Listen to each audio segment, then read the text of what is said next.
તો ગીર સોમનાથમાં ભાજપ પ્રમુખને 2.5 વર્ષની સજા આપવામાં આવી। યુવકને ઘરે બોલાવી તેના માર મારવાના કેસમાં તેને 2.5 વર્ષની સજા સંભળાવવામાં આવી। જિલ્લા પંચાયત સદસ્ય અને સુત્રાપાડા શહેર ભાજપ પ્રમુખ દોષી સાબિત થયા। રાકેશ અમારી સાથે જોડાઈ ગયા છે। રાકેશ, જ્યુડિશિયલ મેજિસ્ટ્રેટ કોર્ટે આ ચુકાદો આપ્યો છે, કયા ગુના તેમના પર દાખલ હતા, શું વિગતો સામે આવી? પ્રીતિ, સુત્રાપાડા કોર્ટે આ હુકમ કર્યો છે ને જે કેસ છે 2019નો કેસ છે।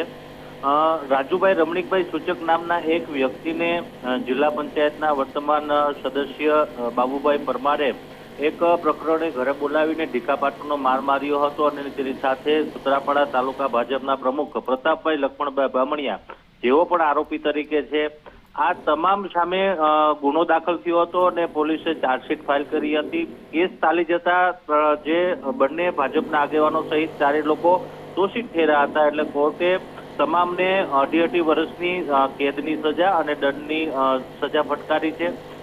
ગઈકાલે જ આ ચુકાદો આવ્યો છે, એટલે જેના પગલે રાજકીય વર્તુળોમાં પણ ચર્ચાનો વિષય બન્યો છે। પ્રીતિ, આભાર રાકેશ તમામ વિગતો માટે।